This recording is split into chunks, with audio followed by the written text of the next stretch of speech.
इस कार्यक्रम के पुण्यार्जक हैं सेठी छाबड़ा परिवार निवासी गुवाहाटी एवं कोलकाता, स्वर्गीय श्री कवरी लाल जी सेठी एवं स्वर्गीय श्री सुमेर मलजी छाबड़ा की पुण्य स्मृति में श्रीमती रतनमणि देवी सेठी, श्रीमती इंदिरा देवी छाबड़ा।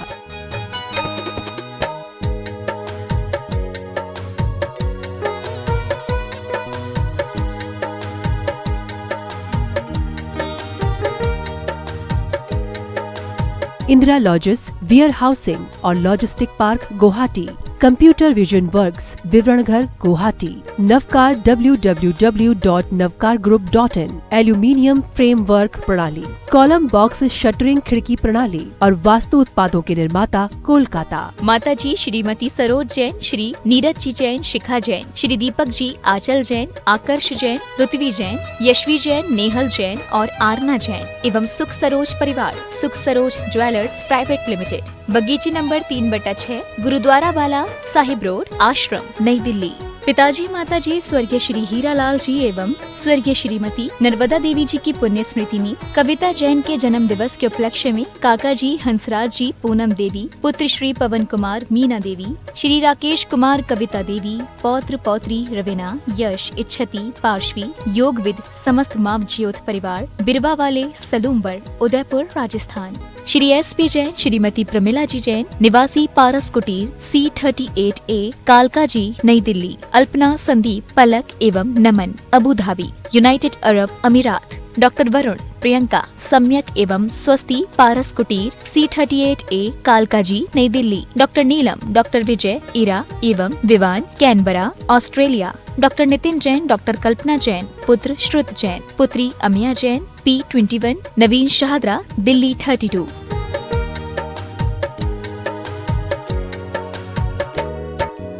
माता श्री सुशीलाबाई जैन, ललितपुर वाले, श्रीमती मीना, अनिल कुमार जैन, VSR, श्री विद्यासागर रोडवेज, नागपुर। पुत्री एवं दामाद श्रीमती सोनिया, श्री आदेश कुमार जी, पौत्र रेहान, मास्टर युवान जैन, सिंगापुर। श्रीमती स्वाति पीयूष जैन, मास्टर दर्श जैन, मास्टर गर्व जैन, VSR, श्री विद्यासागर रोडवेज परिवार, नागपुर। सौभाग्यवती किरण, कमल कुमार जैन, दिल्ली। सौभाग्यवती शिमला, राजेंद्र कुमार जी, घनसौर। सौभाग्यवती Mukta, Ajay Jain, dream soapy, BSR, Shri Vidyasagar roadways, Nagpur.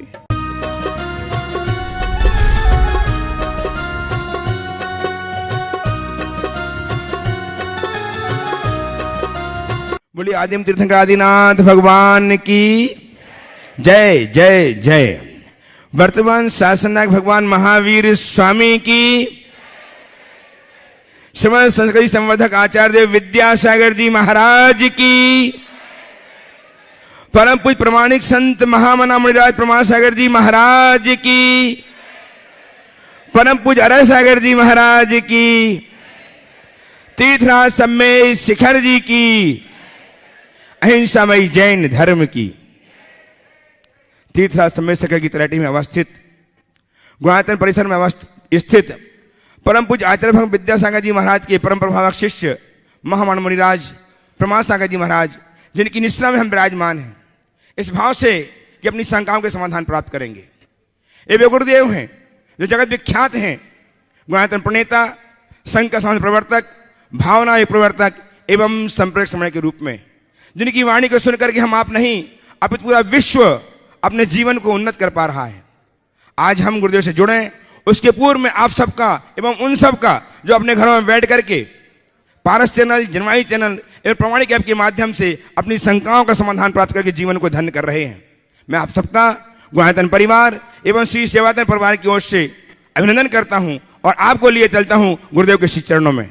हम गुरुदेव के चरणों से जुड़े, उसके पूर्व में चाहता हूं कि गुरुदेव का वरद हस्त आशीष के रूप पर हम पर आच्छादित हो।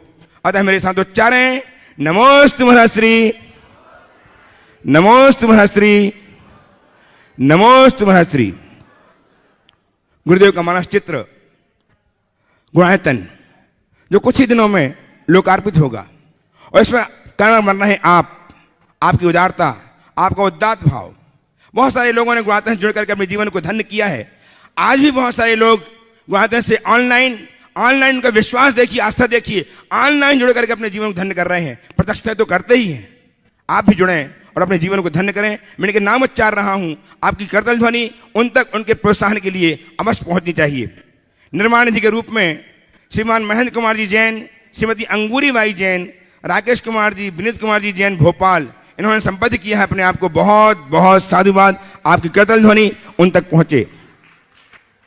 स्वर्णदान देकर के गुणादान के स्वर्ण कार्य में अपनी महती भूमिका अदा की है श्री महेंद्र कुमार जी जैन, श्रीमती अंगूरी बाई जैन, राकेश कुमारी, विनीत कुमार जी भोपाल। यदि उपस्थित हों तो अपने स्थान में खड़े होकर के गुरुदेव का आशीष प्राप्त करें। श्रीमान अनिल कुमार जी, श्रीमती उषा सिंघई जैन, सलामतपुर वाले रायसेन, सोने की चैन लगभग, ये तो कल हो गया था, प्रदान की है। बहुत बहुत साधुवाद।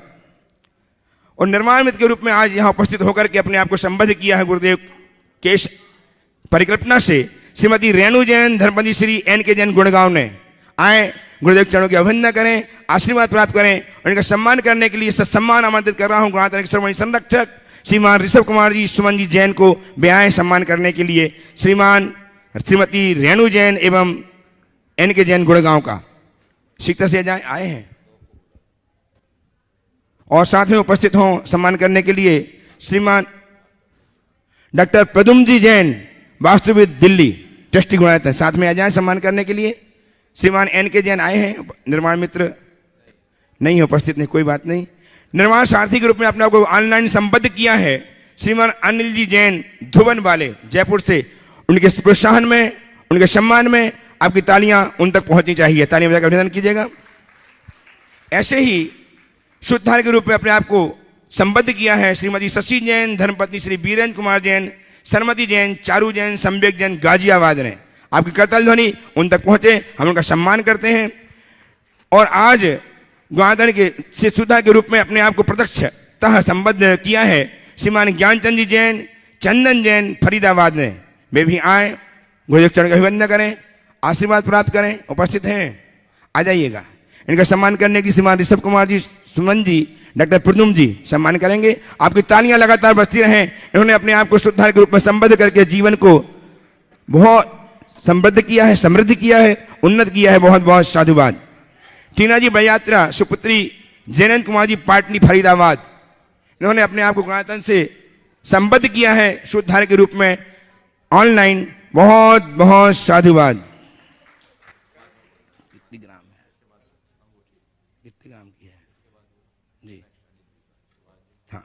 और आज गुणादान के संस्थापक सदस्य के रूप में अपने आप को संबद्ध करके जीवन को हर्षित किया है श्रीमान अनिल कुमार जी टोंगिया, श्रीमती सरिता जी टोंगिया, अंकित जी, प्रतीक जी, श्रद्धा, आरोही, आयरा टोंगिया, दीमापुर, प्रवासी बेंगलोर। आए, गुरुदेव चरणों के अभिनंदन करें। अच्छा, पहले से ट्रस्टी बन चुके हैं, आज गुरुदेव चरणों में गुरु की वंदनार्थ उपस्थित हुए हैं। पूरे परिवार को मैं आमंत्रित किया हुए आए, गुरुदेव चरणों की अभिवंदना करें, आशीर्वाद प्राप्त करें। शिक्षा कीजिए। नहीं है क्या? अच्छा, एक क्लास उन्हीं का है। आइए भैया जी, भैया विजय भैया जी उनको कलश प्रदान करेंगे। खड़े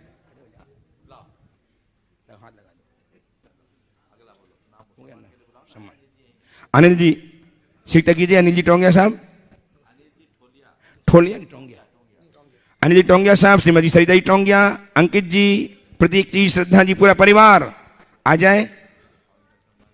उनके सम्मान के लिए गुणायतन के सीईओ श्रीमान सुभाष जी एवं श्रीमान सुनील जी, सीएफओ गुणायतन देहरादून, सम्मान करने के लिए पहुंचे।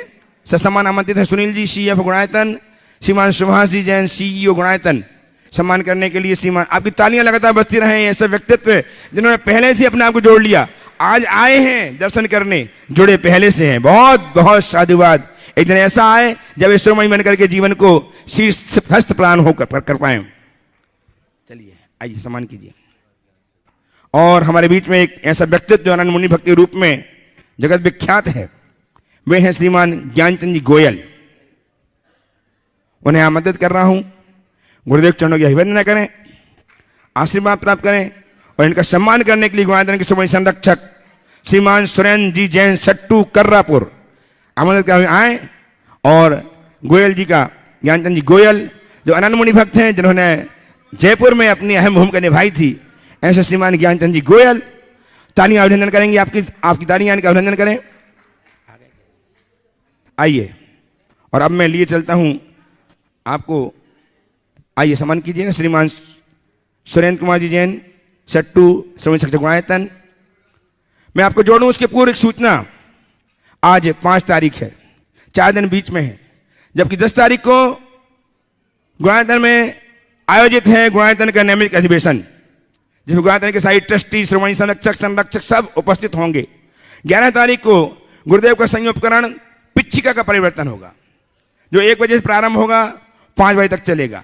इसका कार्यक्रम का प्रसारण जनवाणी चैनल एवं आदना चैनल पर लाइव होगा। 12 तारीख को गुरुदेव पर्वतराज सम्मेशिखर जी की परिक्रमा करेंगे। परिक्रमा के दौरान आहारचर्या नीमिया घाट में होगी, शंकर समाधान नीमिया घाट में होगा, रात्रि विश्राम नीमिया घाट में होगा।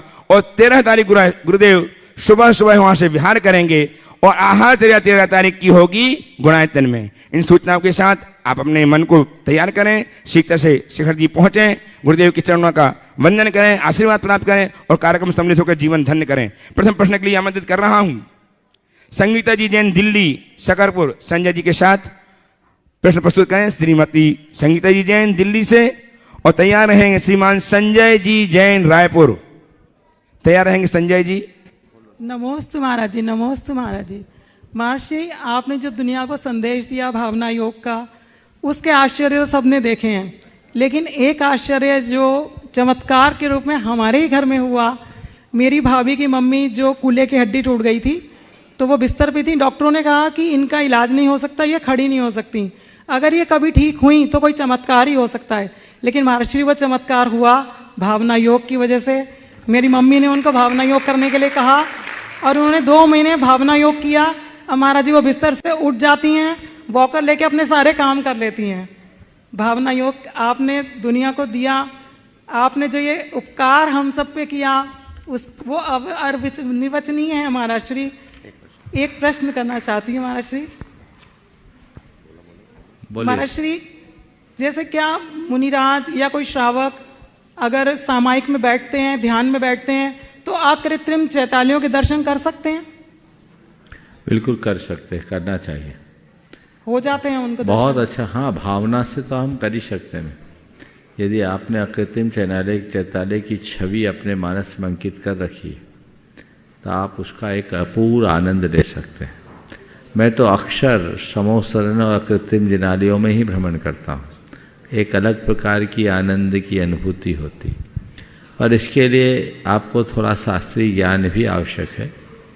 और शास्त्रों में जो लिखा है उसे पढ़कर यदि आप अपनी कल्पना में उसे संजो ले, तो एक अलग प्रकार की अनुभूति होती है। कर सकते हैं। बहुत बहुत आशीर्वाद, और जिन्होंने भावना योग करके अपने जीवन में लाभ लिया उनको भी आशीर्वाद। नमोस्तु महाराज, नमोस्तु महाराज। चलिए आइए श्रीमान संजय जी जैन रायपुर। नहीं है, अगला नहीं आए। श्री राकेश जी, मंजू जी टरैया, खुशबू जी, शशांक जी अशोकनगर, जो पक्षिका लेकर के गुरुदेव के पास आए हैं अशोकनगर से। अपने ग्रुप के साथ पूरा ग्रुप खड़ा हो जाए अपने स्थान में और एक प्रश्न प्रस्तुत करेंगे। और तैयार रहेंगे श्रीमती चंद्रकांता जी सतना, निवासी घनशोर। श्रीमती चंद्रकांता जी तैयार रहें। बोलिए। नमोस्तु महर्षि, नमोस्तु नमोस्तु नमोस्तु। महर्षि, अशोकनगर के पिछी मंडल की तरफ से आप सादर नमन आपके चरणों में, दोनों महाराज जियों के लिए। और महाराज जी, मेरा प्रश्न क्योंकि इसी से पिछी से ही रिलेटेड है कि एक दिगंबर मुनि एक बार में एक पिछी का कितने पंखों की पिछी हो सकती है कम से कम, और उसकी आयु कितनी होती है, और आयु के बाद उसका क्या प्रावधान? देखिए, पिछी तो 10-20 पंखों की भी बन सकती है, 25-50 पंखों की भी बन सकती है, जिससे विधिवत परिमार्जन हो सके। पहले बहुत सुलभ रहते थे, तो हो सकता मुनि लोग कुछ थोड़े से पुच्छ रखते होंगे और उससे करके काम कर लेते होंगे। अब सब जगह सुलभ नहीं रहता, सब जगह मोर का पंख सुलभ न रहने के कारण इसको इस आकार में पिच्छी बनाते हैं कि जिससे कम से कम 1 वर्ष चल जाए, और लगभग 1 वर्ष तक ही चलती है, क्योंकि बाद में उसकी कोमलता अंदर की छीन हो जाती है। तो इसलिए मुनि लोग प्रायः साल में 1 बार उसे परिवर्तित करते हैं। अब वो साधु की खुद की मनसा पर है और उनकी इच्छा पर है कि कितनी पंखों की रखना है। ऐसे 600-700 पंखों की पिच्छी साल भर चलने के लिए पर्याप्त होती है। अब इसका कोई ऐसा निर्धारण नहीं किया जा सकता कि इतने ही पंखों की रखें, वो खुद की रुचि पे डिपेंड है। और महाराज जी पिछी की अवधि समाप्त होने के बाद क्या करना चाहिए? अब महाराज जी आपकी तरफ से पूछे, पिछी का तो बता दिया, कमंडल का परिवर्तन क्यों नहीं होता? कमंडल खराब नहीं होता इसलिए नहीं बदलते, खराब हो जाए तो बदल दो। चलिए आगे। धन्यवाद। उपस्थित श्रीमती चंद्रकांता जी सतना से, निवासी घनसौर तैयार है श्रीमान मुकेश जी ढाना, ट्रस्टी गुणायतन सागर। मुनिद्वय के चरणों में त्रयवार नमोस्तु नमोस्तु नमोस्तु। मुनिश्री, आज पर्वतराज की वंदना करते समय मन में एक विकल्प हुआ कि पुरुष एवं महिलाएं दोनों वंदना के समय प्रत्येक टोक पर भगवान जी के चरणों का स्पर्श करते हैं, सामान्य कपड़ों में ही रहते हैं, तो क्या उचित है? कृपया समाधान करें। ये चरण नहीं है, चरण चिन्ह है, और चरण चिन्हों के स्पर्श कोई भी कर सकते, समझ गया? चरण अलग होते हैं, चरण चिन्ह अलग है। जिन प्रतिमा का स्पर्श महिलाएं नहीं करती, पर चरण प्रतिष्ठित है, पर चरण चिन्ह है ना, चरण चिन्ह लेने का हक है, आपको ले सकते। उपस्थित हो श्रीमान मुकेश जैन ढाना से, ट्रस्टी गुणायतन सागर। और तैयार हैं श्रीमान जय कुमार जी फट्टा, परम पूज्य धर्मवती जी सहमती जी ग्रस्त जीवन के भाई पथरिया से। नमोस्तु भगवान। मेरा एक प्रश्न है, भारतीय राजनीति के संदर्भ में जैनों का प्रतिनिधित्व कम क्यों? महाराज जी, पिछले बार एक मुहिम चलाई थी 2018-19 में, तो दोनों दलों के नेताओं ने कहा था कि आप लोग लेट जागे हैं। अभी चूंकि मध्य प्रदेश विधानसभा के चुनाव में 1 वर्ष है और लोकसभा के चुनाव में 1.5 वर्ष है। पहले जैन समाज के 44 सांसद तक हुए हैं, और इस लोकसभा में मुझे लगता है एक है कोई सांसद जो जैन सीधे नहीं लिखता है, और विधानसभा में प्रतिनिधित्व कम है। राजनीतिक क्षेत्र में जैन समाज का प्रतिनिधित्व कैसे बढ़े, इस संदर्भ में मैं चाहता हूं कि आपके राष्ट्रव्यापी उद्बोधन के माध्यम से लोगों को जागृत किया जाए। देखिए, एक वाक्य में तो मैं आपकी बात के लिए कहूंगा कि जैन लोग आज भी राजनीतिक क्षेत्र में अपना परचम फैला सकते हैं, बशर्ते समाज की राजनीति को थोड़ा कम कर दें। आपकी शक्ति नकारात्मक दिशा में लग रही है, और जिस तरह की राजनीतिक चेतना होनी चाहिए, प्रायः समाज में उसका अभाव दिखता है। अगर लोगों के हृदय में सही राजनीतिक चेतना जगती है तो बहुत बड़ा बदलाव आ सकता है, और आज समाज में इसकी बहुत ज़रूरत है। अगर राजनीतिक क्षेत्र से लोग इसी तरह दूर होते रहेंगे तो संरक्षण के अभाव में हमारे धर्म, संस्कृति और समाज तीनों पिछड़ जाएंगे। इसके लिए चाहिए कि हमारे समाज की जो प्रतिभा, राजनीतिक प्रतिभा से युक्त है, जिनके पास हुनर है, क्षमता है, हम उन्हें सब प्रकार के पूर्वाग्रहों से मुक्त होकर सहयोग करें। लेकिन हम तो ये देखते हैं कि पार्षद के चुनाव में 4-4 जैनी लड़ जाते हैं, तो सारी उठापटक वहीं हो जाती है, तो आगे कैसे बढ़ेंगे? और समाज के चुनाव में आजकल जितनी राजनीति होने लगी है, उससे बहुत गड़बड़ होता है। समाज में एक स्वस्थ सोच के विकास की जरूरत है। जब तक लोग ऐसी रचनात्मक दृष्टि नहीं अपनाते, तब तक कोई कारगर परिणाम नहीं आ सकता। इसलिए आपने बिल्कुल ठीक कहा है, समय से पहले चेतना चाहिए, और हर क्षेत्र में लोगों को, ऐसे लोगों को प्रोत्साहित करना चाहिए। जैनों में बहुत क्षमता है, पर वो अपनी शक्ति को पहचानते नहीं और उसका सही तरीके से आकलन नहीं करते। जब संलेखना संथारा के विरुद्ध अभियान चला, पूरे देश में आंदोलन हुआ, अखबारों के अनुसार दैनिक भास्कर ने लिखा था 85 लाख लोग एक साथ प्रदर्शन किए पूरे देश में। इसका मतलब हमारी संख्या 1 करोड़ तो होगी, और 1 करोड़ की संख्या है तो एक जैन व्यक्ति के आश्रित कम से कम 10 लोग तो होंगे जो आपके प्रतिष्ठानों में, आपके घरों में आपके आश्रित हैं, आपके काम करते हैं। तो 10 करोड़ वोट की ताकत आपके पास है, इसे आप पहचानिए। लेकिन आप 10 करोड़ 100 दिशा में बटे हुए हो, एक दिशा में हो, एक क्षेत्रीय दृष्टि हो, तो परिणाम आ सकता है। हम अल्प है पर बहुत समर्थ है, पर हमें अपने सामर्थ्य का ही पता नहीं है। हमारी शक्ति विखंडित हो रही है, इसलिए हमें इस पर विचार करना चाहिए। वो उपस्थित हों श्रीमान जय कुमार जी फट्टा साहब, जो परम पूज्य धवलमती जी एवं सहजमती जी के गृहस्थ जीवन के भाई हैं पथरिया से। तैयार हैं श्रीमान राजू जी जैन सिद्धक्षेत्र कुंडलपुर जी से अपने साथियों के साथ मर्यादों वाले। राजू जी। परम पूज्य गुरुदेव के चरणों में फट्टा परिवार सागर पथरिया का त्रैवार नमोस्तु नमोस्तु नमोस्तु। हे भगवान, एक हमारी जिज्ञासा है, जाने अनजाने में हम अपने कर्तव्यों का निर्वाह करते हुए हम हमारे अपनों के दिलों को चोट पहुंचा देते हैं, तो ऐसी स्थिति में हम कैसे प्रायश्चित करें? नमोस्तु भगवान।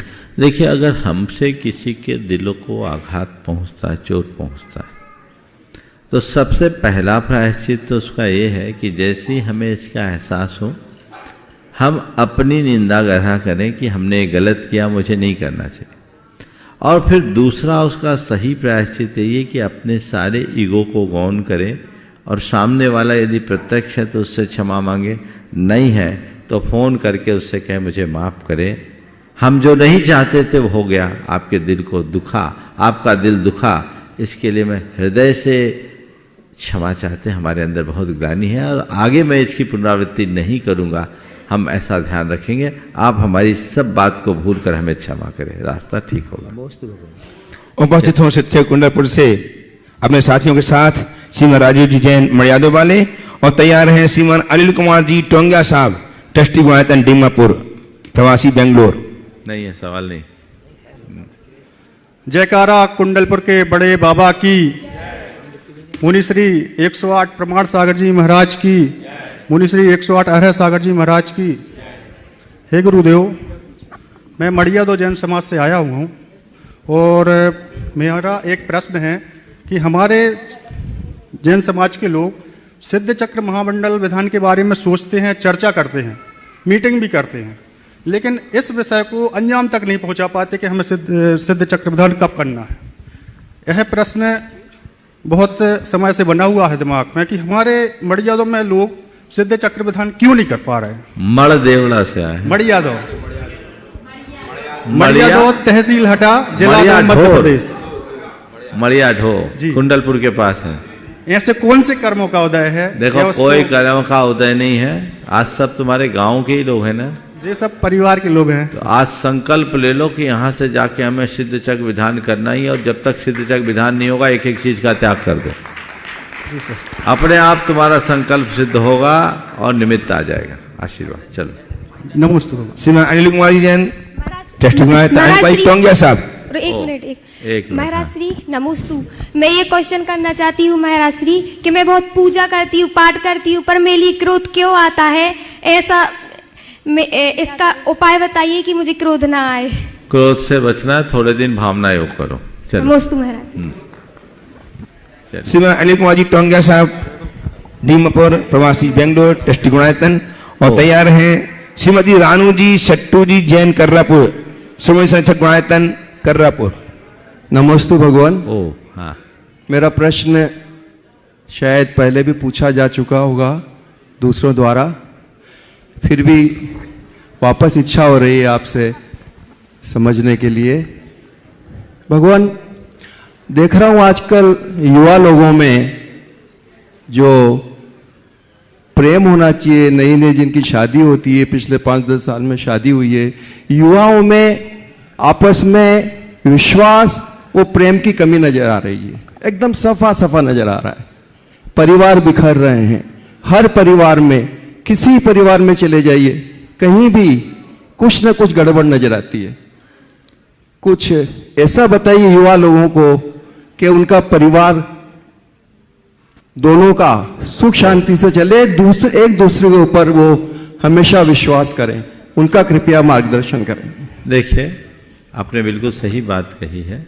एक पंक्ति में मैं ये कहूँगा, पहले विवाह या परिणय होता था, अब मैरिज होती है। बड़ा अंतर हो गया है कंसेप्ट में। विवाह और परिणय जो होता था उसमें लोगों का एक दूसरे के साथ भावनात्मक जुड़ाव होता था। हम थोड़े अतीत में जाएं।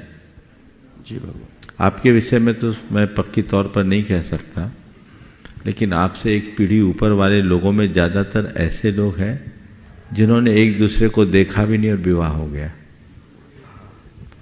हो सकता आपका भी हुआ हो, मुझे नहीं मालूम। देख के किया था, बिना देखे भी बहुत अच्छा से निभाते हैं गुरुजी। हुआ है ना, बहुत लोगों का हुआ है। बिना देखे विवाह किया, जो माँ बाप ने तय कर दिया उन्हें कर लिया और जिंदगी अच्छे से निभी।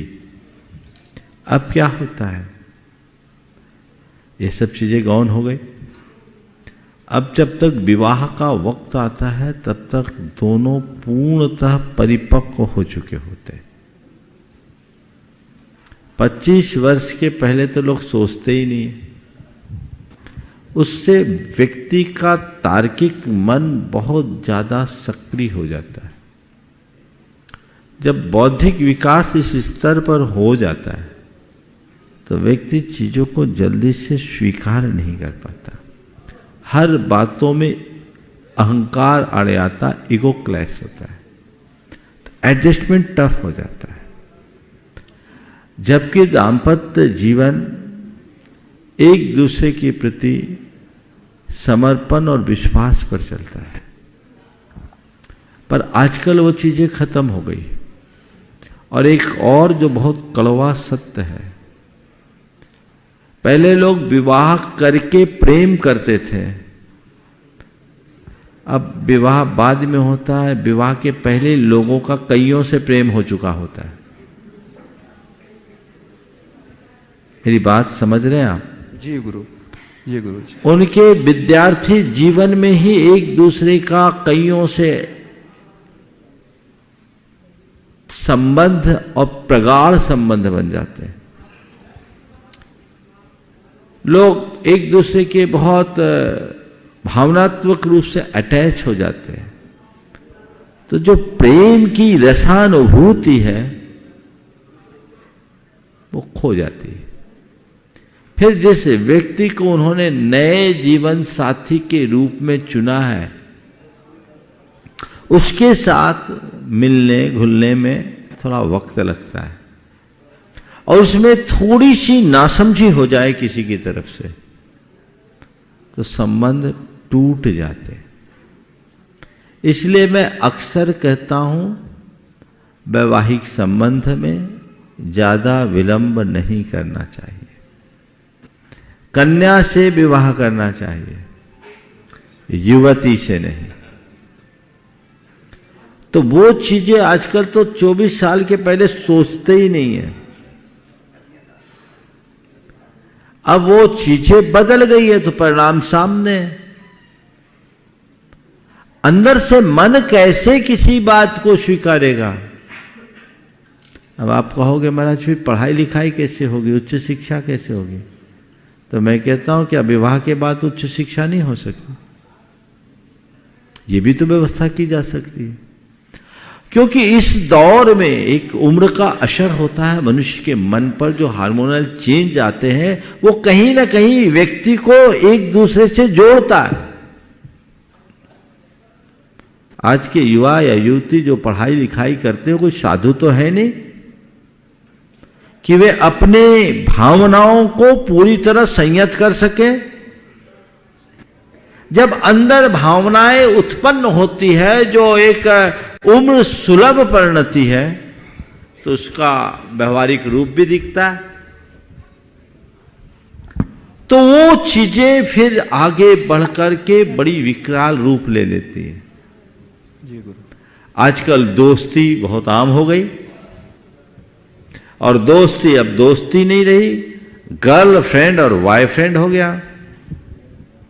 इस शब्दों को समझिए। फ्रेंड ठीक है, ये गर्ल और वाई क्यों? बात समझ रहे हैं? इसी फ्रेंडशिप में फ्रॉड होता है। बायोलॉजिकल अट्रैक्शन भी होता है एक दूसरे के प्रति, वो हमारे भावनाओं को बुरी तरह प्रभावित करता है। इसका असर पूरे जीवन बना रहता है। मैं तो कई बार सोचता हूं इस पर ठोस अध्ययन होना चाहिए, पर मुझे यह भी पता है मेरे बोलने की बात आप लोगों को अच्छी नहीं लगेगी। लग भी जाए तो शायद मानोगे नहीं, क्योंकि आजकल बच्चे ही कहते हैं अभी हमारी उम्र शादी की थोड़ी हुई। तो भैया शादी नहीं करो अच्छी बात है, पर शादी नहीं करके भी तो कुछ अच्छा करो। आज शादी नहीं होती, बाकी सब कुछ हो जाता है। और गुरुजी आजकल जो, मेरी बात सुनो भी, जो मैं कहने जा रहा हूं, स्थिति बहुत भयानक है, विकृत है, घिनौनी है। मेरी बात को आज हर वह युवा और युवती समझते होंगे और अंदर से स्वीकारते होंगे कि आज के शिक्षण संस्थानों में क्या होता है। ये एकदम से पाश्चात्य संस्कृति का अंधानुकरण है। इसलिए हमारी समाज में तलाक जैसी बातें आम होने लगी है, जबकि तलाक हमारी संस्कृति का कलंक है। हमारे यहां दो ही मार्ग है, या तो विवाह या वैराग्य। अब उसका उल्टा रूप हो गया है। तो ये समस्या गंभीर है, और जो लोग ऐसी समस्या से गुजरते हैं, भोगते हैं, वो वही जानते उसका परिणाम क्या है। लेकिन इसकी जड़ को सुधारना चाहिए। अगर ये जड़ न सुधरे तो बहुत दिक्कत होती है। मैं देखता हूं माता पिता पहले तो चिंता करते हैं हमारे बच्चों का अच्छा संबंध हो, बाद में चिंता होती अच्छे से सेट हो जाए। और अब तो ताजुब तब होता है जब विवाह के 15-15 बरस बाद भी तलाक होते। अभी तो एक प्रकरण आया 25 साल बाद तलाक का, और तलाक का किस्सा सुनोगे तो आप लोग हंसोगे। तलाक क्यों? क्योंकि वो पत्नी कहती थी, अपने पति पर आरोप लगाया, आप हमारे पेट यानी कुत्ते की अच्छे से देखभाल नहीं करते। बच्चा कोई था नहीं, कुत्ता पाल रखा था, और कुत्ते को पाल रखा। देखिए माने क्या आज के पढ़े लिखे लोगों की बेवकूफी है। वो पत्नी ने तलाक इसलिए दिया कि आप हमारे पेट की केयर नहीं करते। बताओ, ये प्रबुद्ध समाज का उदाहरण है या मूर्खों की जमात? आप लोग तय करो। ठीक है। नमस्ते गुरुदेव। नमस्ते गुरुदेव। उपस्थित हों श्रीमती रानू जी, छट्टू जी जैन, कर्रपुर समूह शिक्षक गुणायतन, और तैयार रहें श्रीमान मृणाल जी जैन, ट्रस्टी गुणायतन, अपनी मातुश्री कीर्ति जी के साथ दिल्ली से। नमोस्तु महाराज जी। महाराज जी, हमारे ससुर जी की जन्मभूमि कर्रापुर, जहाँ पर निर्यापक मुनि समय सागर जी महाराज जी के सत्संग सानिध्य में पंच कल्याणक महामहोत्सव होना है। तो महाराज जी, हम लोगों को ध्वजारोहण करने का सौभाग्य मिला है। तो महाराज जी, हम लोग ध्वजारोहण, पंच कल्याणक में ध्वजारोहण का क्या महत्व है, और ध्वजारोहण करते समय हमें क्या भावना भाना चाहिए जिससे पंच कल्याणक? पहले तो मैं आपके सौभाग्य की सराहना करूं। सट्टू तू भी आ जा, काहे दूर। एक बार जोरदार करते ध्वनि से इस परिवार का स्वागत कर दें। बड़ा उदार परिवार है, हर कार्य में अग्रणी भूमिका रखने वाला दानशील परिवार, और सद्गृहस्थ के गुणों को पालते हुए जीवन को अग्रसर करने वाला परिवार। आपका ये बड़ा सौभाग्य है कि आपको पंचकलानक के ध्वजारोहण करने का अवसर मिला और फिर हमारे संघ के सर्वज्येष्ठ मुनिराज निर्यापक श्रवण मुनि श्री समय सागर जी महाराज के सानिध्य में हो रहा है, तो ये अपने आप में एक बहुत बड़ी बात है। ध्वजारोहण करने का मतलब है इस महान उत्सव और अनुष्ठान का शुभारंभ करना।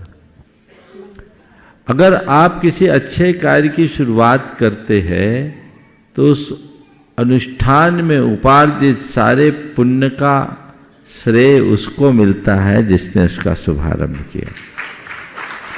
जिन शासन की ध्वज पताका को फहराने का श्रेय आपको मिलता है। इसलिए अगर कहीं मौका मिले तो चूका मत करो। सौधन इंद्राणी तो बने गई, अब तो माता पिता बनने का मौका है, नहीं तो ध्वजा तो फहराते ही जाओ, बहुत अच्छा होगा। आशीर्वाद। महाराज जी क्या भावना भाना चाहिए? रोज भावना भाव कि हम तो जिन शासन का ध्वज फहरा है। नमोस्तु महाराज जी। आइए श्रीमान मृणाल जी अपनी मातुश्री श्रीमती कीर्ति जी के साथ दिल्ली से तैयार हैं। श्रीमान अरिहंत जी बिट्टू समूह संरक्षक गुणायतन कटनी से। नमोस्तु गुरुदेव। गुरुदेव, मेरा आज का प्रश्न ऐसी व्यक्तियों की प्रवृत्ति के बारे में जो आजकल छोटे और बड़े सब में देखी जा रही है। क्या अटेंशन सीकिंग एक तरीके का अहम है, एंड यदि है तो इससे कैसे बचें? फिर से बोलना। क्या अटेंशन सीकिंग अटेंशन सीकिंग सामने वाले की अटेंशन अपनी तरफ आकर्षित करना, अटेंशन खींचना, हाँ, ध्यान आकर्षण, हाँ, अटेंशन सीकिंग एक प्रकार का क्या अहम है, और अगर कोई सामने वाला या हम भी अटेंशन सीख करते हैं तो इससे कैसे बचें, या फिर कोई सामने वाला करता है बहुत ज्यादा तो उस पर कैसे रिएक्ट ना करें? आशय में नहीं समझा। Attention seeking, attention seeking. अच्छा, हिंदी में बोलते तो ज्यादा अच्छा। अब सी सुन रहा हूं मैं। अटेंशन सीकिंग का मतलब यह है कि लोग मेरी तरफ अपना ध्यान आकृष्ट करें या लोगों का ध्यानाकर्षण करने का प्रयास करना क्या अहम है? बिल्कुल अहम भी है और वहम भी है। अपने प्रति सभी को आकृष्ट करना यानी अपने अहम को पुष्ट करने का प्रयास करना। हम किसी को अपनी ओर आकर्षित क्यों करना चाहते हैं? इसलिए कि जो मेरी ओर आकर्षित होगा वो मेरा प्रशंसक बनेगा, मेरी बड़ाई करेगा, उससे मेरी छवि निखरेगी और मैं अपने आप को ऊंचा उठा सकूंगा। यही सोच है ना। ये सोच एक प्रकार का नकारात्मक आवेग है, इससे हमें बचना चाहिए। यदि व्यक्ति अटेंशन सीकिंग की जगह अपने इंटेंशन को ठीक कर ले और अपने भीतर देखने लगे तो उसको फिर किसी और के प्रति अटेंशन करने की जरूरत ही नहीं होगी। अपने अंतर्मुख होने की जरूरत, अपने आप को अंतर्मुख बनाने की जरूरत है, अपने अंतर जगत में झांकने की जरूरत है। जब तक मनुष्य के मन में अध्यात्म नहीं जुड़ता, जीवन को आगे नहीं बढ़ा सकता। संरक्षक कई परिवार से श्रीमान अरहन जी बिट्टू अपना प्रस्तुत करें। तैयार हैं श्रीमान ऋषभ जी सुमन जी जैन मिर्जापुर समूह संरक्षक गुणायतन। महाराज श्री के चरणों में बारंबार नमोस्तु नमोस्तु नमोस्तु। महाराज श्री, आजकल देखने में आ रहा है कि आज के इस फैशन के दौर में समाज के उच्च परिवार रात में विवाह, बर्थडे, एनिवर्सरी आदि कार्यक्रम करने लगे हैं। उनका ऐसा करने के कारण समाज के बाकी लोगों को भी ऐसा करने का प्रोत्साहन मिलता है एवं इन कार्यक्रमों में फास्ट फूड जैसे चीज़ों का भी प्रचलन चल रहा है, जिसके हमारे आचार्य गुरुवर सख्त खिलाफ हैं। तो महाराज श्री, मैं आपसे पूछना चाहता हूँ, क्या ये नया फैशन कहाँ तक उचित है? कृपया मार्गदर्शन करें। अरे बाबा, तुमने तो फास्ट फूड आदि की बातें की, रात्रि भोजन तक की बातें की। अब तो सुनकर के मन उस समय लज्जा से भर उठता है जब ये सुनने को मिलता है कि जैनियों के वैवाहिक समारोहों में कॉकटेल की पार्टी होती है और शराब के कैरेट्स लगते हैं। ये जो चीज़ें हैं ये बहुत ही निंदनीय है। ये हमारे संस्कारों का खुलेआम मखौल है, मजाक है। समाज को जागना चाहिए, अपनी मौलिक पहचान को कभी नहीं खोना चाहिए। फैशन के अंधानुकरण में इस तरह का कार्य हमारी पीढ़ियों का सर्वनाश करने वाली है। अब एक प्रसंग मेरे कानों में आया। पिता की 25वीं वर्षगांठ थी वैवाहिक, और उस वर्षगांठ में बेटा पैग लगा रहा था, बाप पी रहा था। अब बोलो, ऐसे लोगों को हम क्या कहेंगे? ये कलंक है। वे अपने जीवन को बर्बाद कर रहे हैं। और शराब तो किसी भी समुदाय के व्यक्ति के जीवन में क्यों न जुड़े, शराब तो जीवन को खराब करता ही है। उसके कारण कितने घर तबाह हो गए, लोगों को इसका एहसास नहीं। लेकिन आजकल ये आम होता जा रहा है। और अब जिस तरह से शराब का चलन बढ़ रहा है, मुझे तो लगता है कहीं ऐसा तो नहीं है कि हमारी पूरी पीढ़ियां पतन की ओर जा रही है। और अब शराब में स्त्री पुरुष दोनों बराबरी पा गए हैं, अभी कोई कमी नहीं, बल्कि कई मामलों में तो ऐसा भी सुनने में आया है कि स्त्रियां पुरुषों से 2 कदम आगे दिखने लगे। ये बहुत गंभीर बात है, समझने की है और अपने आप को संभालने की है। जब तक हम इन बातों को गंभीरता से नहीं लेते, कोई अच्छा परिणाम नहीं आएगा। एक तरफ हम देखते हैं कि धर्म की प्रभावना हो रही है, धार्मिक आयोजनों में भागीदारी बढ़ रही है, लोग बढ़ चढ़ करके धार्मिक कार्यक्रमों में और साधु संतों के निकट आ रहे हैं। तो दूसरी तरफ जब लोगों का ऐसा चरित्र देखते हैं तो बहुत बड़ी विडंबना दिखती है कि ऐसा क्या हो रहा है। और ये सब चीज़ें अब संभ्रांत घरानों तक ही नहीं रही, समाज के मध्यम श्रेणी और लोअर मिडिल क्लास में भी आने लगी है। चूँकि ऊपर वालों का ही नीचे वाले अनुकरण करते हैं, तो ये बहुत गंभीर और चिंतन का विषय है। समाज को इसके लिए तय करना चाहिए। अभी भी ऐसा नहीं है कि इस पर रोक न लग सके, रोक लगाई जा सकती है यदि लोग जागरूक हों। समाज के लोग इन सब कार्यक्रमों का निषेध करें और उसमें समर्थन न दे। अगर कहीं ऐसा कार्यक्रम है तो हम जाए नहीं। जब मैं मध्य प्रदेश में था, मैंने एक अभियान छेड़ा था, दिन में शादी दिन में भोज, यही अहिंसा का जय घोष। पूरे प्रदेश में जिस इलाके में हम लोगों का प्रवास रहा, लगभग सब जगह रात्रि विवाह, रात्रि भोज बंद हो गए थे। झारखंड में भी बहुत जगह बंद है, लगभग सब जगह बंद है। पर एक लंबे अंतराल के बाद धीरे धीरे चालू हो गया। वो सफल केवल इसलिए हुआ था कि लोग संकल्पित हो गए कि जो ऐसा कार्यक्रम करेगा हम जाएंगे नहीं। आज आपको यही संकल्प और दोहराने की जरूरत। जिस कार्यक्रम में हमारे कुलाचार के विरुद्ध काम होगा, हम उसके यहाँ नहीं जाएंगे। जाएंगे तो उल्टे पांव लौट आएंगे बिना व्यवहार दिए। हमें आपसे कोई व्यवहार नहीं करना जो हमारे धर्म का, हमारी संस्कृति का मजाक उड़ाए, उससे हम क्या व्यवहार करें? हम तुम्हारे इस पाप की अनुमोदना करने के लिए नहीं आए हैं, हम तो अपना आशीर्वाद देने आए थे, वर वधू के मंगल जीवन के लिए। हम पाप का अनुमोदन क्यों करें? पर आश्चर्य तब होता है जब लोग मूक समर्थन कर देते हैं, देखकर अनदेखा कर देते हैं। रोना तो रोते हैं बाहर आके, ऐसा हो रहा है, 10 को आलोचना करते हैं, लेकिन कोई साहस का परिचय नहीं देते। कैसे काम होगा? आप लोग जाग जाओ तभी बदलाव आएगा। अब आप कहोगे महाराज इसमें तो बुराई हो जाएगी। तुम संबंधों को बिगड़ने की तो चिंता करते हो, संस्कृति को बिगड़ने की भी तो चिंता करो। संबंध तो बनेंगे, मिटेंगे, फिर भी मिटकर बन सकते हैं, लेकिन संस्कृति मिट गई तो कुछ भी नहीं बचेगा। इसलिए अपनी संस्कृति को बचाने का प्रयास, वो जागरूकता होनी चाहिए, तब लोगों को एहसास होगा कि हम कहीं गलत कर रहे हैं। अब चीजें आम होते जा रही हैं और लोगों ने उसे अपनी सहमति जैसी देनी शुरू कर दी, तो ये आम होने लगी। परिणाम हमारे सामने। नमस्ते। उपस्थित हो श्रीमान गणतंत्र समूह संरक्षक श्रीमान ऋषभ कुमार जी, सुमन जी जैन मिर्जापुर, और तैयार रहेंगे श्रीमान ज्ञानचंद जी गोयल। ज्ञानचंद जी गोयल तैयार रहेंगे जयपुर से।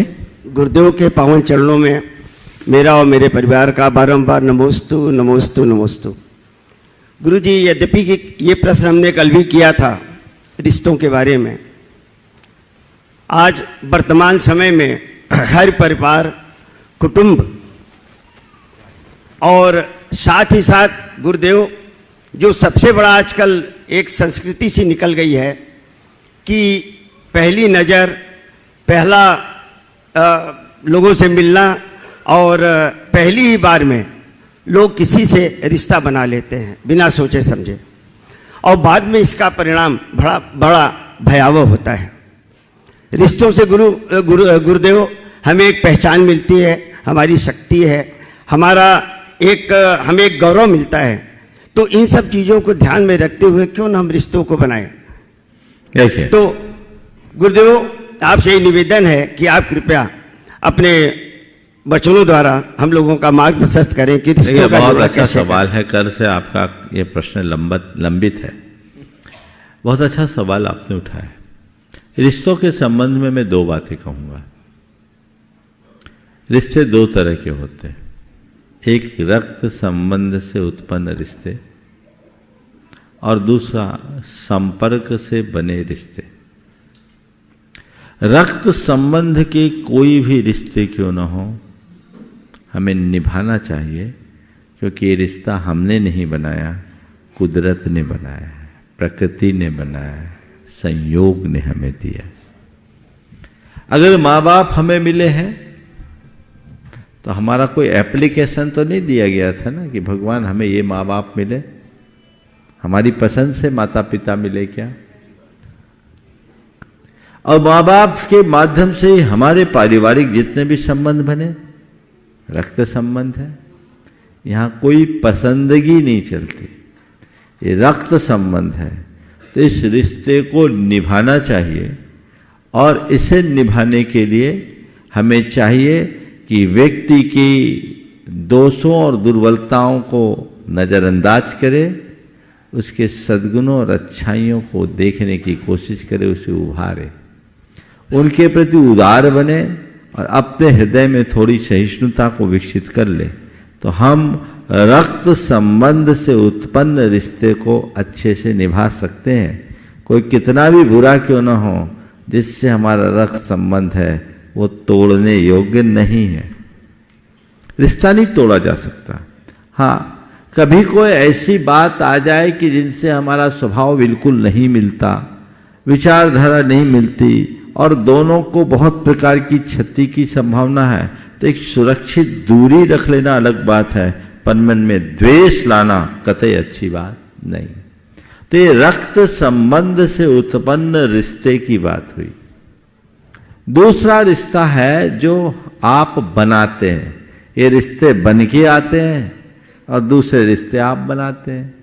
तो जो रिश्ते आप अपने संपर्कों से बनाते हैं, ठोक बजा कर बनाओ, चाहे जिससे चाहे जैसा रिश्ता मत बनाओ, धोखा खाओगे। आजकल ऐसा ही होता है, क्योंकि लोग जैसे ऊपर होते हैं वैसे भीतर नहीं होते। बाहर कुछ होते हैं, भीतर कुछ होते हैं। आदमी लोगों के झांसे में आ जाते हैं, ऐसी ऐसी बातें करते हैं, सब्जबाग दिखाते हैं, बाद में वो ठगे से रह जाते हैं।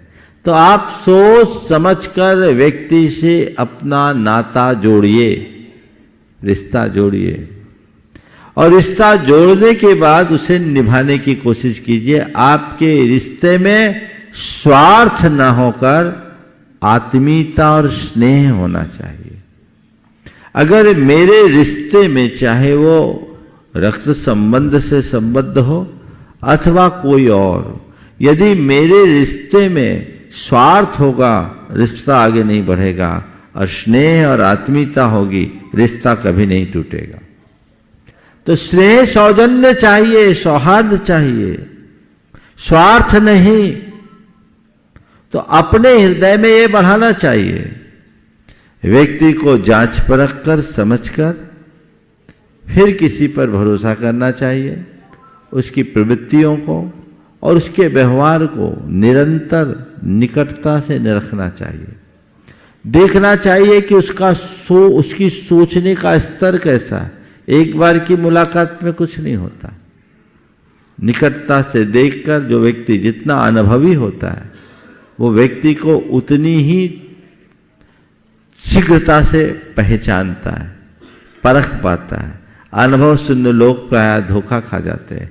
प्राय लोगों को देखने में मिलता है, चार अच्छी बातें कर ली, मीठी मीठी बातें की, सामने वाले मुग्ध हो जाते हैं, भरोसा कर लेते हैं, विश्वास जमा लेते हैं। और आजकल तो ये भी देखने को मिलता है, अपनों से तो रिश्ता तोड़ देते हैं, गैरों से नाता जोड़ देते हैं। अब बाद में सिर पटकते, अरे भगवान क्या हुआ, धोखा खाने के बाद। कई किस्से मेरे पास ऐसे आए हुए। तो बहुत चीज़ों को समझना चाहिए और उन्हें उसी तरीके से लेकर के चलना चाहिए। जब तक आपकी सोच सकारात्मक ना हो, आपके चिंतन में अध्यात्म न जुड़े, तब तक ये बातें केवल बातें होगी। आध्यात्मिकता से अपने आप को जोड़ने की जरूरत है, सोच को सकारात्मक बनाने की जरूरत है, ताकि आप अपने जीवन व्यवहार को अच्छा बना सकें। सुमन जी भी पूछे। गुरुदेव के चरणों में सत सत बंदन, सत सत नमन। गुरुदेव, आर्ष परंपरा किसे कहते हैं और क्या अपने प्राचीन आचार्य सभी आर्ष परंपरा को मानते थे?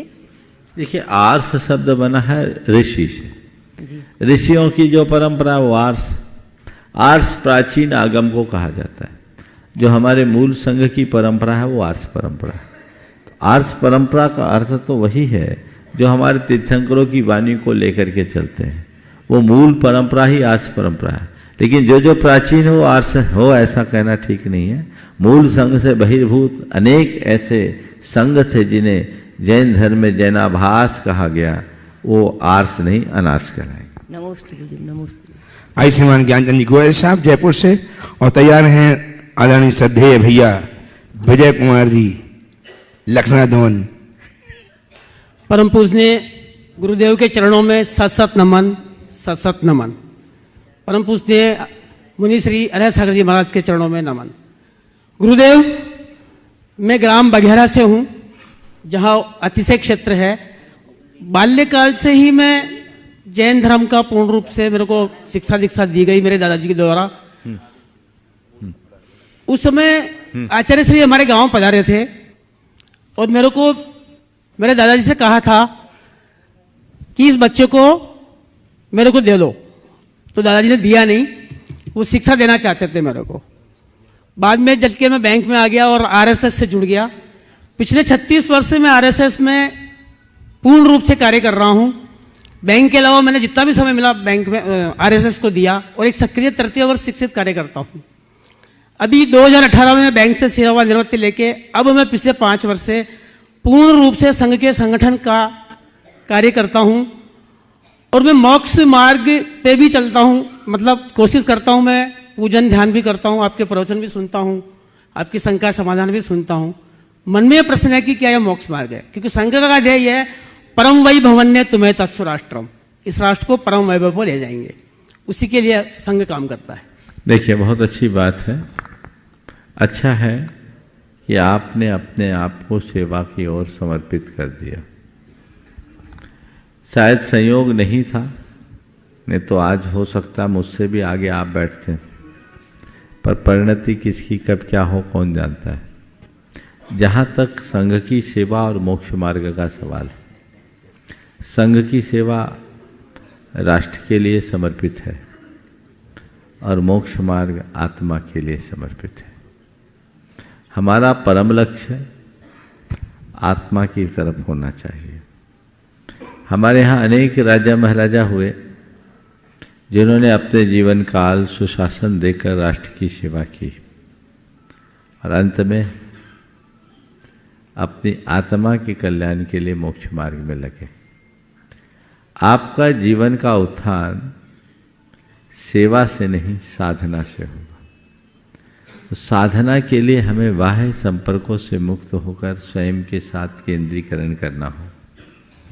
इसलिए मोक्ष मार्ग चाहिए तो हमें एक कदम आगे बढ़ना होगा। अभी आप जो कर रहे हैं वो अपनी जगह ठीक है, लेकिन आगे बढ़ने के लिए तो एक कदम और बढ़ना होगा और वही ज़्यादा ठीक होगा। इसमें से ये प्रश्न है कि जब हम शिक्षण होता है, हमारा ट्रेनिंग होती है, तो उसमें शपथ दिलाई जाती है, प्रतिज्ञा दिलाई जाती है कि मैं जीवन भर संघ का कार्य, देश का कार्य करूँगा। तो उसका बिल्कुल ठीक है। वो आपने कहा कार्य करूँगा, तो कार्य तो हम लोग भी कर रहे हैं ना। हम राष्ट्र के निर्माण का संदेश रोज दे रहे हैं कि नहीं दे रहे? जी गुरुदेव, वो भी तो काम किया जा सकता है। हाँ। जय गुरु। पहले आदर्श उपस्थित हूँ श्रीमान गायत्री ट्रस्टी आदर्श जैन अमरपटन से, नेह परिवार अमरपटन, और तैयार हैं श्रद्धेय बालभंतारी भैया विजय जी। नमोस्तु महाराज श्री। जैसे हर रास्ते पर कुछ न कुछ परेशानियां होती हैं, वैसे ही हर परेशानियों का कोई ना कोई रास्ता जरूर होता है। जब परेशानी हावी हो जाए तो व्यक्ति उससे उसका रास्ता कैसे निकाले? बहुत अच्छी बात है। हर रास्ते में कोई ना कोई परेशानी होती है, तो हर परेशानी का भी कोई ना कोई रास्ता होता है। और आपने पूछा है जब परेशानी हावी हो जाए तो आदमी रास्ता कैसे निकाले। परेशानी को देखना बंद कर दो, रास्ता को खोजना शुरू कर दो, परेशानी खत्म होगी, रास्ता मिल जाएगा। तैयार है मीनू जैन, दिल्ली। छोटे में बोल रहा, बात पूरी हो गई। हम लोगों के साथ दिक्कत क्या होती है, जब परेशानी आती है तो हम परेशानी को देखने में इतने उलझ जाते हैं कि रास्ता देखने की कोशिश ही नहीं करते, तो रास्ता कैसे निकलेगा। सूत्र बना लो, अब जब कभी ऐसा कोई प्रसंग आएगा, कोई परेशानी आएगी, तो मैं परेशानी की तरफ देखने की जगह रास्ता खोजने में अपनी शक्ति निकालूंगा और लगाऊंगा और रास्ता खोजूंगा, और कदाचित रास्ता नहीं मिले तो अपने बल पर रास्ता बनाऊंगा और आगे बढ़ जाऊंगा। ये हमारा लक्ष्य है। भैया जी उपस्थित होना। तैयार है मीनू जी एवं श्रेयांश जी जैन, पश्चिम बिहार दिल्ली से। ओम नमः। शंकाओं के समुद्र में बह रही असंख्य भव्य जीवों को जिन्होंने समाधान की नौका दी है, ऐसे पूज्य मुनिवर श्री प्रमाण सागर जी महाराज के चरणों में कोटिशः वंदन करता हूं। पूज्य मुनिवर श्री अभय सागर जी महाराज के चरणों में कोटिशः वंदन करता हूं। महाराज श्री नमोस्तु निवेदित करता हूं आपके चरणों में, उनके लिए जो आपके पास नहीं आ पा रहे हैं। सिंगापुर, मलेशिया, बैंकॉक, दुबई और लंदन वाले सभी श्रावक आपके चरणों में कोटिशः वंदन कर रहे हैं। बंधु, मैं आपसे कहना चाहूंगा, इस बार का पिछी का परिवर्तन बड़ा बेजोड़ होगा। आगामी 10 दिसंबर को पूज्य मुनिश्री के सानिध्य में जहां सभी ट्रस्टियों के सभी सदस्यों का यहां पर अधिवेशन होगा, वहीं 11 तारीख जब हम सबके बीच में आएगी, वो होगी हम सबके हृदय परिवर्तन की बात, जहां पिछिका परिवर्तन में अपन सब मिलकर के शामिल होंगे। और पिछिका परिवर्तन तो हर वर्ष होता है, पर इस वर्ष जो होने जा रहा है, संपूर्ण सम्मेद शिखर के पर्वत की परिक्रमा पूज्य गुरुदेव के साथ करने का सौभाग्य, न जाने कितने सौभाग्यशाली। मैं बहुत दूर था महाराज जी, मैं नहीं आता पिछिका परिवर्तन में, पर जैसे ही परिक्रमा का सुना तो कार्यक्रम को पोस्टपोन कर दिया और आपके चरणों में आ गया। और भी लोगों से कहना चाहूंगा, जिनको पूज्य गुरु जी के साथ परिक्रमा करना है वो आए, और 12 तारीख को पूज्य श्री के साथ अपन सब मिलकर के परिक्रमा लगाएंगे। 12 तारीख का आहार भी निमिया घाट में होगा और 13 तारीख को पुनः अपन यहां पर पहुंचेंगे। महाराज श्री आपके चरणों में वंदन करती शंका आपके बीच रख रहा हूं। अभी यहां पर पंचकल्याण प्रतिष्ठा हुई, जिसमें प्रतिमाएं प्रतिष्ठित हुई और एक पार्श्वनाथ भगवान की प्रतिमा ऐसी प्रतिष्ठित हुई है जो कि आपके आशीर्वाद से मलेशिया में जाकर के विराजमान होगी।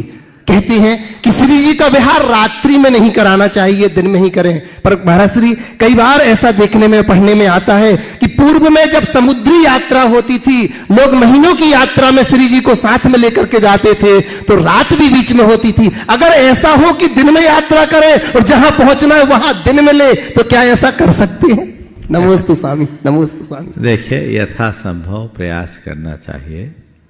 हम देश में तो जब भी श्री जी का विहार कराते हैं दिन में ही कराते हैं, और अभी आपको मलेशिया श्री जी को ले जाना है, मुझे नहीं लगता कि आपको रात में ले जाने की जरूरत होगी। प्लानिंग ऐसा कीजिए कि श्री जी का विहार दिन में ही हो। कोई विषम परिस्थिति की बात हो तो अलग है, हालांकि ये चलबिंब है, चलबिंब के साथ स्थिति अलग होती है, लेकिन उसे प्रसंग और परिस्थिति के अनुरूप देखना चाहिए। ये बहुत अच्छा काल है जब 7 समुंदर पार भी श्री जी विराजमान हो रहे हैं। मलेशिया में एक चैत्यालय बन रहा है, एक तो पहले से है, एक और बन रहा है। भगवान प्रतिष्ठित हो गए हैं और अब यहाँ से जाना है। जनवरी माह में वहाँ विराजमान होना है, फरवरी में आपका जो भी डेट हो, तो ये लोग वहाँ भगवान को विराजमान करेंगे। आप भगवान को ले जाएं और पूरी कोशिश करें कि भगवान का विहार दिन में ही हो। लंदन वाले कह रहे हैं महाराज श्री, हम लोगों से क्या भूल हुई जो हमारे भगवान प्रतिष्ठित नहीं हो पा रहे हैं, आप शीघ्रता से लंदन वाले भगवान और प्रतिष्ठित कर दें। बिल्कुल, वो भी हो जाएगा, नंबर आ जाएगा। चलिए आखिरी सवाल मीनू जी और श्रेयांश जी, पश्चिम बिहार दिल्ली से। महाराज जी के चरणों में बारंबार नमोस्तु नमोस्तु नमोस्तु। महाराज जी, कल आपके यहाँ पे चक्रवर्ती विवाह देख के मैंने अपने बेटे के विवाह की चक्रवर्ती विवाह करने की भावना भाई है। पहले तो आशीर्वाद दीजिए कि ये पूर्ण होए। बहुत सुंदर। ये बेटा बाजू में है क्या? हाँ जी। तो ये संकल्प कर लेगा तो अपने आप पूर्ण हो जाए।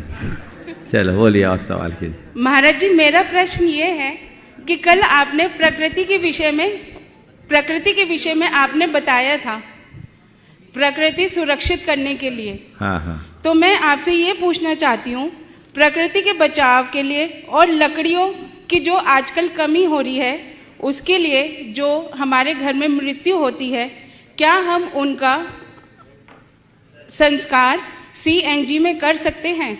कोई दिक्कत नहीं है, इसमें शास्त्रीय कोई बाध्यता नहीं है, आपको जैसे करना चाहे वैसे कर। एक तो प्रकृति का बचाव होगा, बिल्कुल बिल्कुल और दूसरा बिल्कुल, लकड़ी की जिस रूप में भी कर सकते हैं। इसमें कर आज के सत्र को परम पूज गुरुदेव के चरणों में नमन अर्पित करते हुए हम यहीं पर विराम दे रहे हैं। बोलिए परम पूज आचार्य गुरुवर श्री विद्यासागर जी। जय जय जय परम पूज्य महामनमुरारी प्रमासागर जी महाराज की।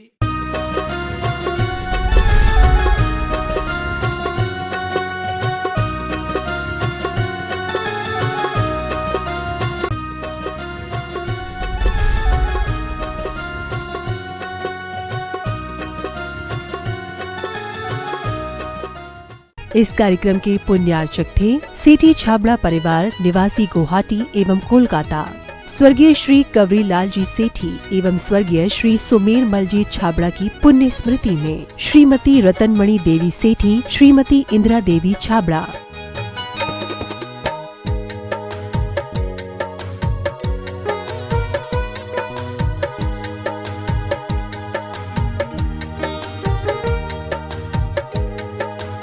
इंदिरा लॉजेस, वियर हाउसिंग और logistic park Guwahati, computer vision works, Vivaran Ghar Guwahati, Navkar www.navkargroup.in, aluminium frame work प्रणाली, कॉलम बॉक्स शटरिंग खिड़की प्रणाली और वास्तु उत्पादों के निर्माता कोलकाता। माताजी श्रीमती सरोज जैन, श्री नीरज जी जैन, शिखा जैन, श्री दीपक जी, आंचल जैन, आकर्ष जैन, पृथ्वी जैन, यशवी जैन, नेहल जैन और आरना जैन एवं सुख सरोज परिवार, सुख सरोज ज्वेलर्स प्राइवेट लिमिटेड, बगीची नंबर 3/6, गुरुद्वारा वाला साहिब रोड, आश्रम, नई दिल्ली। पिताजी माताजी स्वर्गीय श्री हीरालाल जी एवं स्वर्गीय श्रीमती नर्मदा देवी जी की पुण्य स्मृति में कविता जैन के जन्म दिवस के उपलक्ष्य में काका जी हंसराज जी, पूनम देवी, पुत्र श्री पवन कुमार, मीना देवी, श्री राकेश कुमार, कविता देवी, पौत्र पौत्री रवीना, यश, इच्छति, पार्श्वी, योगविद, समस्त माव ज्योत परिवार, बिरवा वाले, सलूम्बर, उदयपुर, राजस्थान। श्री SP जैन, श्रीमती प्रमिला जी जैन, निवासी पारस कुटीर, C38A, कालका जी, नई दिल्ली। अल्पना, संदीप, पलक एवं नमन, अबू धाबी, यूनाइटेड अरब अमीरात। डॉक्टर वरुण, प्रियंका, सम्यक एवं स्वस्ति, पारस कुटीर, C38A, कालका जी, नई दिल्ली। डॉक्टर नीलम, डॉक्टर विजय, इरा एवं Vivaan, Canberra, Australia. Doctor Nitin Jain, doctor Kalpana Jain, पुत्र श्रुत जैन, पुत्री अमिया जैन, P21, नवीन शाहदरा, दिल्ली 32।